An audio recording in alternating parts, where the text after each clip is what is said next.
Now it is my pleasure to introduce our guest teacher, Reverend Maggie Alderman. Reverend Maggie is a lifelong Unity True student and a mother of 3 children. Over many decades of service to the Unity movement, she has served on Unity worldwide in many, many ways, including helping to write the current Unity Diversity Statement. She edits the Youth and Family Ministries training materials and curriculum, and is serving as the Spiritual Institute's student prayer chaplain, as well as being the head sponsor for the Youth of Unity in her region. In June of this year, Reverend Maggie graduated from Unity Worldwide Spiritual Institute and became an ordained Unity minister. She really must have distinguished herself because she was always and always has been, I think, a special light in the world because the class chose her as the valedictorian, and she gave a stirring speech at the graduation ceremonies this year. Currently, Reverend Maggie serves as Associate Minister at Unity of New Braunfels. So please join us in welcoming Reverend Maggie Alderman. Thank you for that warm welcome. And I invite you all to find your center as we go into a moment of meditation. I invite you to breathe as deeply as you're able, to close your outer eyes if you're comfortable doing so. Allow for the breath to be your guide to our inner focus. Breathing deeply, we open the door to the most special secret place within our being. This is the place where we may retreat for individual communion with the divine. Let us take a moment to just scan and relax our physical being, starting at the base of our feet, wiggling and then relaxing our toes, continuing to breathe and move that focus and energy up through our legs, our knees, to our hips and our low back. Breathe in and relax.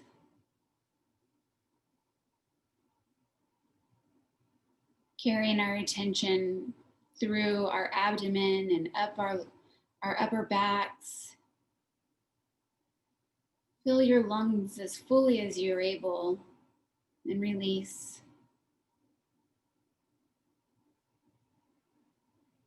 Pause a moment in your heart space, offering a blessing and affirmation of gratitude for this mighty machine that circulates our life force in our physical body, knowing that it is constantly at work.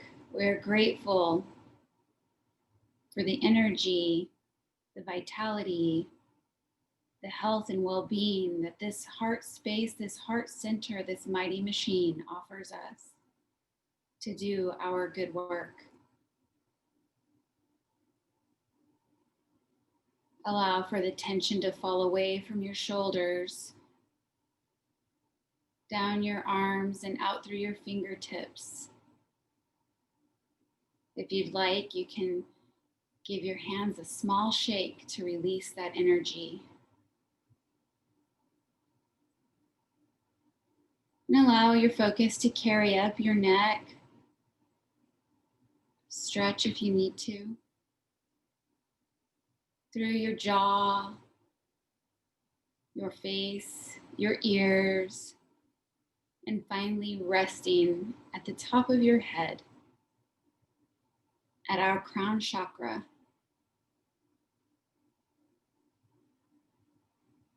Now I invite you to visualize a white light here at the top of our head. And with every deep breath, that light opens more and more and more.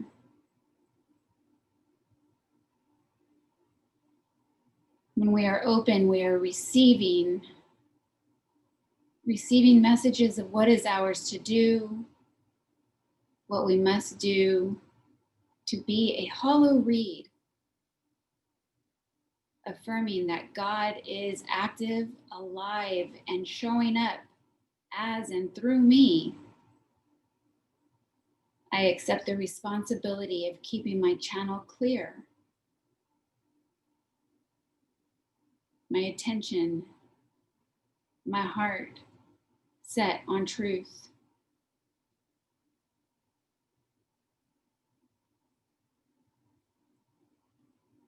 Breathing, recognizing that this vessel is a divine gift that carries within it a precious creation, a unique design from the ultimate creator.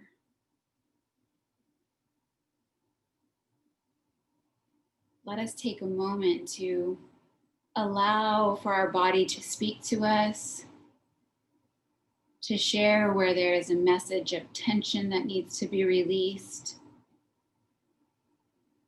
where healing needs to be focused,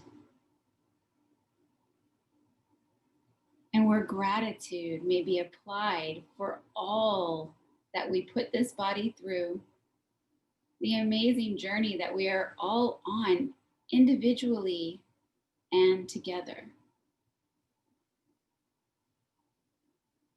So let us take this deep breath and exhale, entering the silence.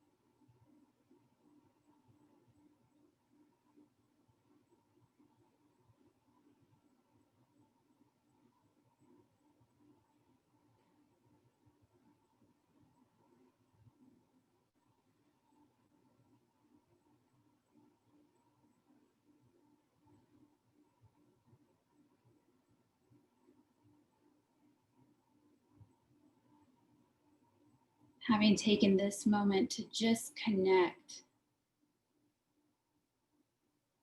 to the indwelling Christ, to the super mind that is filled with infinite, glorious divine ideas, just waiting for our attention, waiting for our recognition,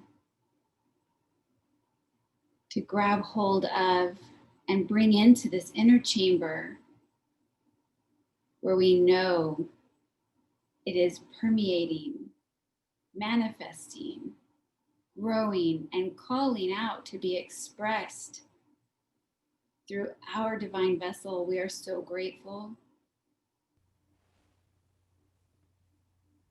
Taking a moment to remember that this inner chamber is always here. It is in fact a part of our physical, spiritual, emotional, mental makeup. It demands for us to enter this space to sit quietly and listen. Listen for that still small voice.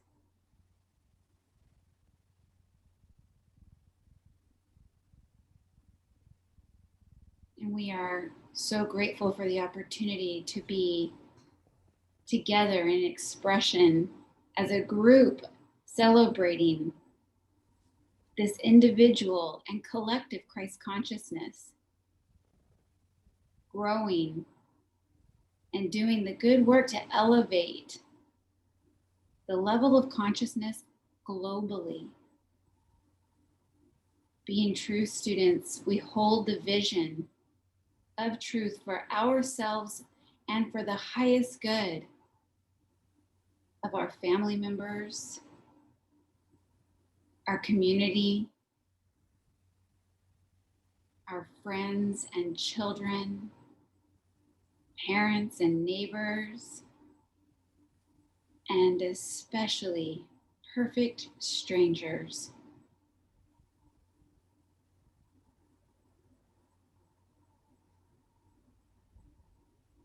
Affirming that we are now cleansed, hollowed out, a perfect reed.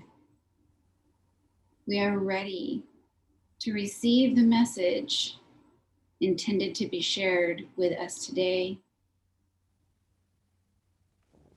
knowing that we will allow that to settle in, to stir our mental faculties, our emotional faculties, and lend itself to the betterment inside of our individual lives and into the lives of those around us and the lives that we impact and yet have to impact.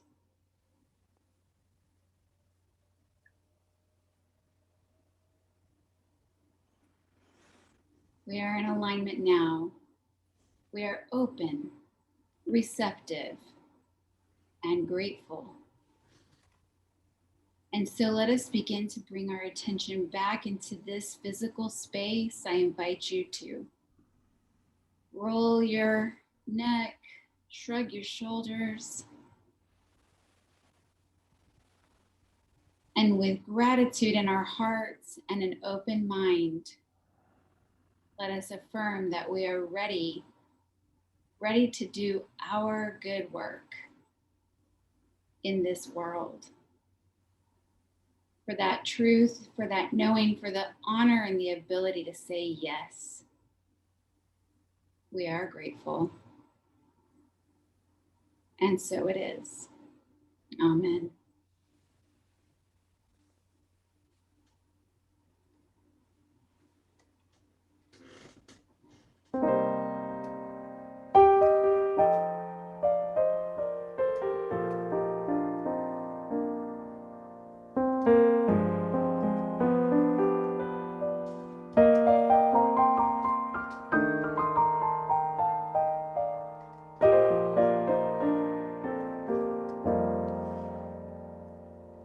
When I was told about what the subject of the lesson was going to be today, I was excited, and I decided to write a song especially for today's service, because giving credit where credit is due is just an awesome phrase, and so it was very appropriate for me to just write this tune.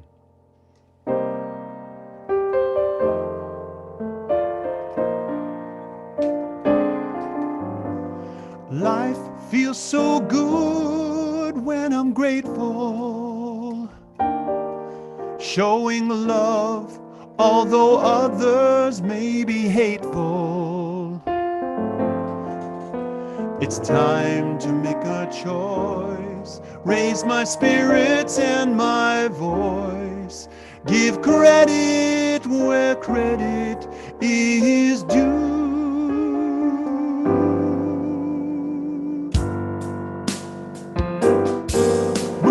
Fast through our lives, we are blinded. It's easy to lose sight of God's kindness. When blessings come to me, then the source is plain to see. Give credit where credit is due. Find delight in amazing things as you work and play. Co-creating, activating, loving every day. Plant a seed and watch it grow. Your greatest good is sure to show. When good things happen to me, God is working through me. In this world, making sense of the sadness can be hard when you're hurt to see the goodness. Just say a simple prayer, take it with you everywhere, and give it to those who count on you. And recognize the one who makes it true. Give credit where credit is due.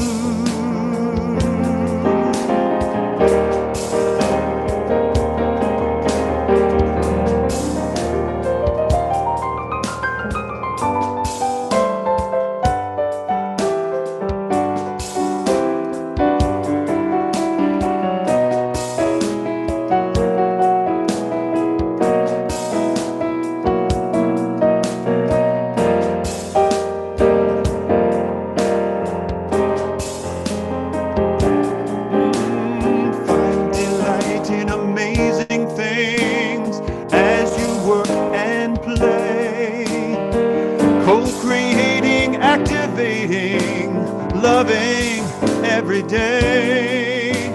Plant a seed and watch it grow. Your greatest good is sure to show. When good things happen to me, God is working through me. Yeah, yeah. In this world, making sense of the sadness can be hard when you're hurt to see the goodness. Just say a simple prayer, take it with you everywhere, and give it to those who count on you. And recognize the one who makes it true.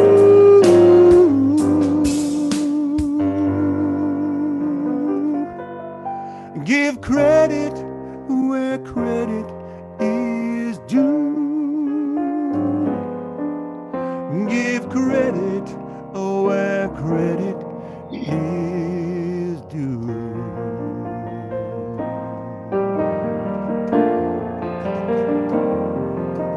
Give praise and credit to where it's due.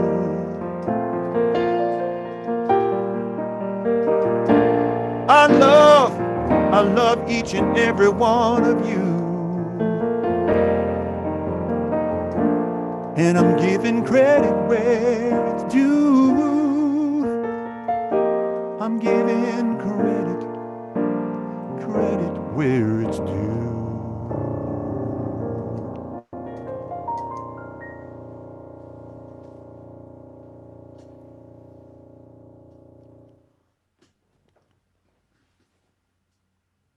That's it. That is absolutely amazing. And I feel like we could all wrap this up and go to lunch because Tom just gave my whole talk. So I really appreciate that very much. No worries. So thank you for the warm welcome. I am Reverend Maggie Alderman, and I am in sunny, still warm Central Texas. I also really appreciate the humor that you brought, Janet, to the beginning of our service today. When I was driving in, somebody did cut me off and their bumper sticker said, "Wouldn't it be great if we could just do good work in the world without taking credit for it. And I had to laugh, thinking one more time, thank you that my God has a sense of humor. I'm not really sure what the message in that was, but I am certain it will be revealed. So today's talk title is Giving Credit Where Credit is Due. And the reason that I brought this up now is because it's time for maybe a little dose of Unity Basics, a little Unity 101, and a reminder of how powerful we are as co-creators with the divine. How important it is to focus our awareness, and how when we do that in gratitude, we amplify the experiences that we want to make manifest in our lives. And finally, the power of the pause. And we'll get to that a little bit later, but it's an important point. Recently, I was just with my son, who's 15 years old, at Costco. I'm not sure if you have Costco's in Canada, but a big old warehouse store. Yes? Okay. So we donned the elements, you know, the COVID environment, and had our masks and our gloves and breezed through Costco almost effortlessly. And then we were leaving and loading up 2 or 3 weeks worth of groceries into the back of my SUV, and I found myself humming a little song. Don't know what it was. Backed out of the parking space and entered the interstate easily, and we were both singing along to a song on the radio. When all of a sudden my 15-year-old stops and positions himself in the car to look at me, and he says, "Mom, what's changed?" I said, "What do you mean, bud?" He said, "You look happy." And I said, "I'm gonna have to give that a little bit of thought." So driving down the road a little further, I said, "You know, there's just been some relief in my life, just like that." And he was like, "Okay." You know, 15-year-old's attention span, he'd already moved on to what was for lunch or dinner or whatever. But I had the opportunity to ride the rest of the way home in contemplation. And I realized in that stretch of about 15 or 20 minutes that it was completely unfair for me to say that there'd been some relief in my life just like that, without pausing and giving credit where credit is due. We're in the change of seasons right now. We're in harvest time, but where we harvest, we also plant seeds for new growth. I don't know about any of you, but I am absolutely ecstatic coming into the last few months of this year, the descent of 2020, so long. And still COVID is present on our forefront. It's in our purview, it's in our minds. And the way I view this COVID-19 pandemic is still the invitation to slow down and to do our inner work.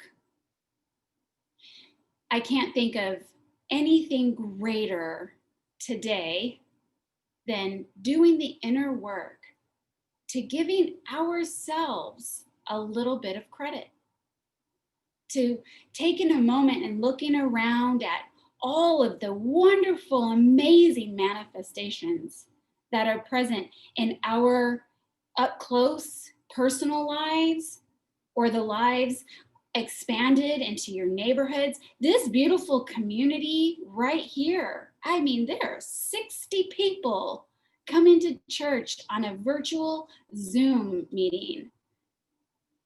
I think there's a little credit due there. And where we take credit, we must give credit to God by whatever name you choose to call it. The divine, spirit, creator. we are but one piece of the equation. And where we exist, God exists. And together we have infinite power to create exactly what we want to see, feel, experience, and express into the universe. So unity principle number 3 tells us that our thoughts create our reality, or at least they create the experience of our reality. And Unity co-founder Charles Fillmore would say that every thought is a prayer. And to pray, you must pray fully. Pray with your mind, with your heart, with your soul. Embody and envelop all of our full sensory capacity to breathe life into our prayers. If every thought is a prayer, then the same would hold true for our thoughts. I think when we teach new people in Unity that our thoughts create a reality, you think about, oh my gosh, some of those not so great thoughts that come up as a product of being in the human experience, the challenges we face, the traffic we navigate through, the bills we have to pay. And I know I'm not the only one here today who has less than perfectly aligned in truth thoughts on a regular basis. So he turned to co-founder Charles Fillmore and talks in truth. This is an oldie but goodie, and he brings us some relief around the power of our thoughts, or at least those fleeting thoughts, where he says, ideas are hinged. They swing in, they swing out. Not everyone has observed this, but everyone must observe it and note also the swing of his particular ideas. An idea that swings in has a mission. It is of spirit and has power to do far beyond an idea that swings out and dissipates its forces in the whirlwind of the periphery. On the inner side, ideas hold great wisdom and attach themselves to it. Then they lose their identity as limited things and take on the unlimited. A single idea born of wisdom is irresistible. No one can estimate the power for good that is in the idea generated at the center of our home ideas, the inner man. When the idea comes from the great galaxy of supreme ideas, it goes forth in strength. I read this and was like, oh, thank goodness there's the answer to those fleeting thoughts.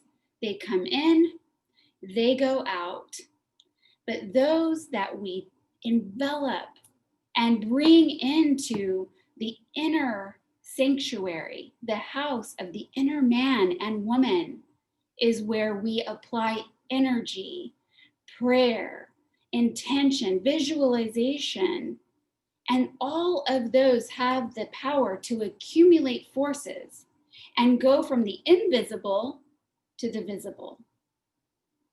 It's a magnificent gift that we've been blessed with. And I love when I am in the pocket, when I am firing on all cylinders. I am prayed up, I'm rested, I'm well fed, and I am just manifesting all kinds of good in my life. I think we all really appreciate those days where you can't hit traffic, where you get a green light everywhere you go, where you walk to the mailbox and open an envelope and ba-boom, there's some unexpected income. And I struggle to recognize that that same positive mind, body, soul force is the same energy that creates discontent. Or at least it's the same energy that I can harness and navigate my way through confusion, heartbreak, sadness, feelings of lack, feelings of watching the news and thinking, what the heck is it going to be next?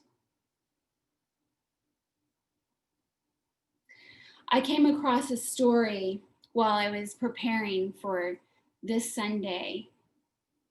It's a story called The Holy Shadow, and it's found in the Sufi tradition. It goes like this. There was a man that did so much good work in his life that he got the attention of the angels. And the angels came and said to God, this man is doing amazing things on the planet. So good that we want to grant him the ability to perform miracles.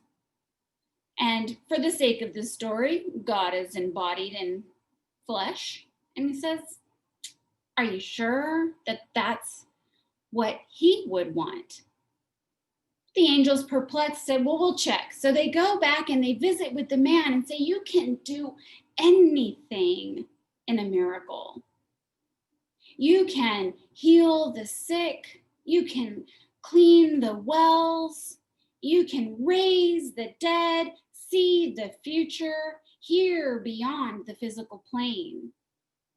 And the man was like, I have no interest at all in having any of those abilities. And they said, well, you're doing such good things here. What would you like to do?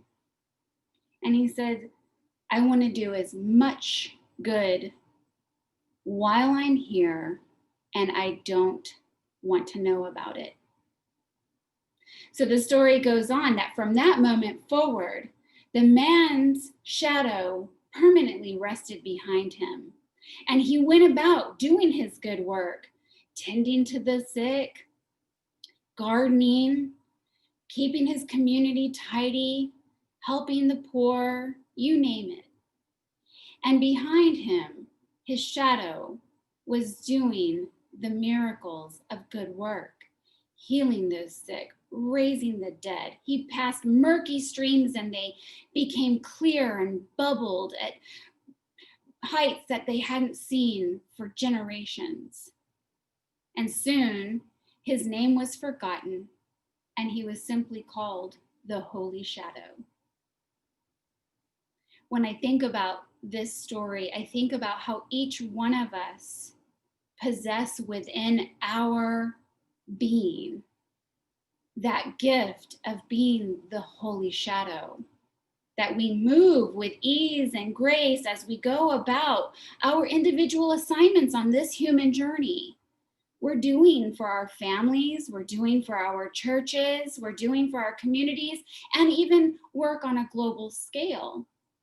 And how many times we leave behind the blessing of a few good words or a joke that makes you split your sides.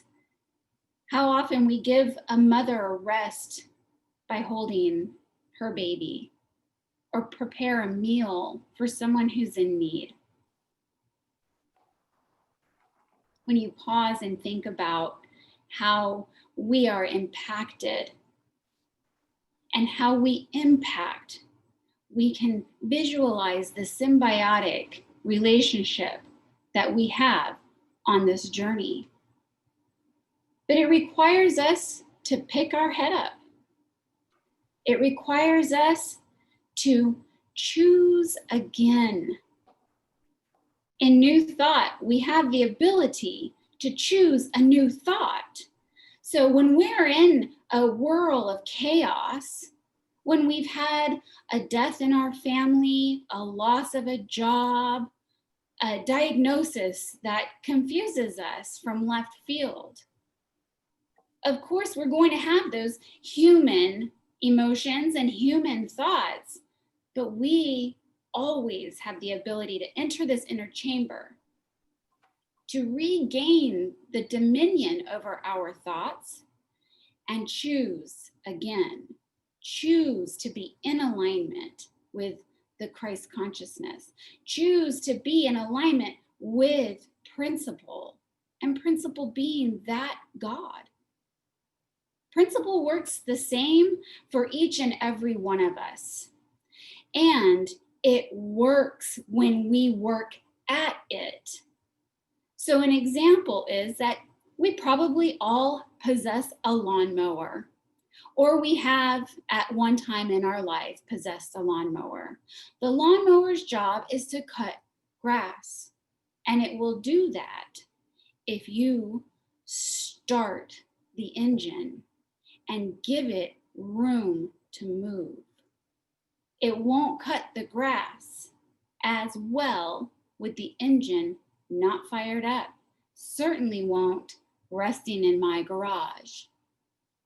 So we have the ability to fire up our thoughts and recognize how we feel in any given situation. I have been through some of the strangest times where I have had to stop and really examine what I am holding in my consciousness.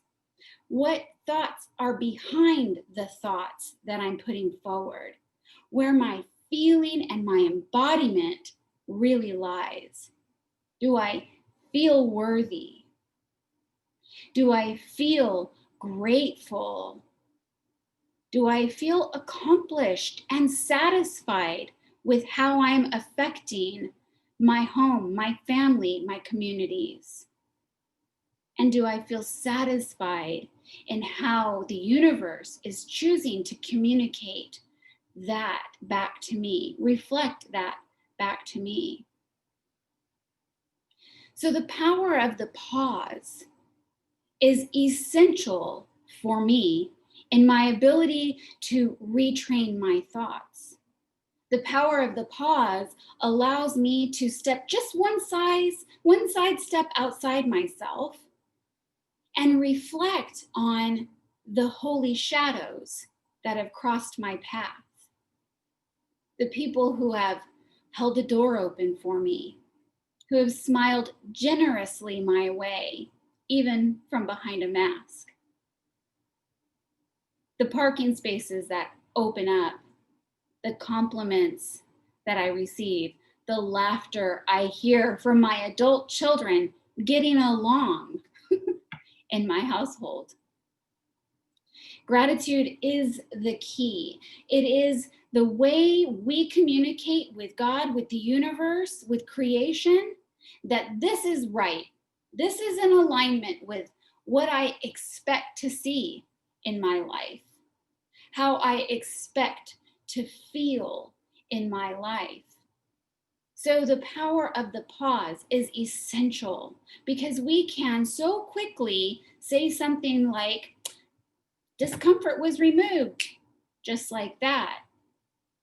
And it was not a moment to give credit where credit was due, to God laying blessings at your feet, to the holy shadow, creating an opportunity to feel love, feel worthy, feel belonged. So we pause and we express gratitude to indicate that we want more of that. Because Charles Fillmore said that gratitude, even on a mental plane, is a great magnet. When gratitude is expressed from the spiritual standpoint, it is powerfully augmented. And that is found in the Mysteries of John, where he goes on to say that the tradition of practicing grace before a meal was developed in the earliest stages of human civilization in recognizing that it has the power to increase. So as I begin to wrap up today, I bet your mind is churning on missed opportunities to pause, to lay a grateful prayer out into the universe for a gift unexpected income, a positive diagnosis. If you haven't considered it, I invite you to consider that now. Where could you pause for prayer? Where could you reel your thoughts back in? Take those thoughts into your heart and in alignment with the spirit of truth, and express gratitude, the communication to the universe that this is right. And I want to, no, I demand to see more of this in my life. Where do you need to take a moment and offer gratitude to God and give yourself, your partnership with your Creator, a little credit where credit is due? I am certain upon reflection, you will find that you are blessed beyond measure and that you have experiences to reference that will assist you in your toolbox, your spiritual toolbox, in readdressing, realigning, and finding yourself in the optimal conditions to create as you are intended. And when you do, I invite you to pause and give yourself credit where credit is due. Namaste.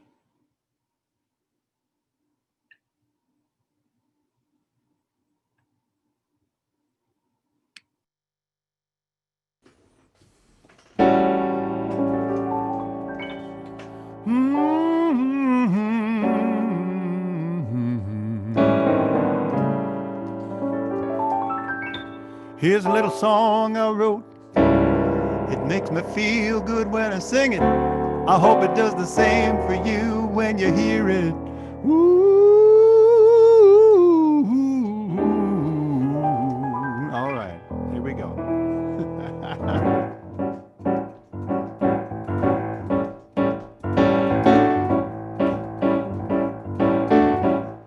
Oh, Lord, have mercy when the music takes me. Your love's got the power to really shake me. When I feel that spirit wanna sing out loud, I'll say it through the music and I'll say it proud. Rest assured my strength comes from you. Just today my heart understands. I feel you there in everything I do. Rest assured my soul is in your hands. Oh, if the heavens ever came a-tumbling down, I know your love would still be around, flowing in and out of everything. Yeah, hallelujah, that's why I sing. Oh, rest assured my strength comes from you. Just today my heart understands. I feel you there in everything I do. Rest assured my soul is in your hands. Hey, yeah.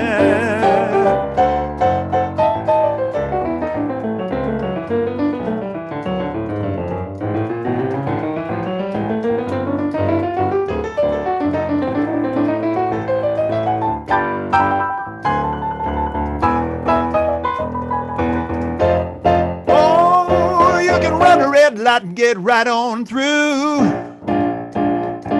You you can hurt the people that care for you. Oh, but that ain't the way to find the power of love that's flowing down from the Creator above. Oh, rest assured my strength comes from you. Just today my heart understands. I feel you there in everything I do. Rest assured my soul is in your hands. Oh, rest assured my strength comes from you. Just today my heart understands. Feel you there in everything I do. Rest assured my soul is in your hands. Hey, yeah. All right.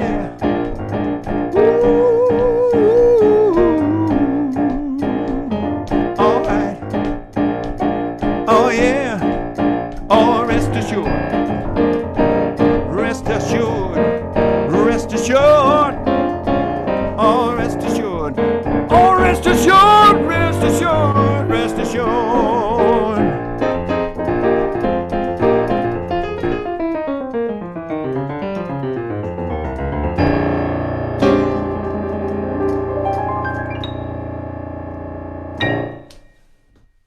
Wow. Thank you so much, Tom. And thank you, Reverend Maggie, for those beautiful, wise words in your meditation and in your message. Every thought is a prayer. We are a piece of the equation. And most importantly, the power to pause and to be grateful and to give credit where credit is due.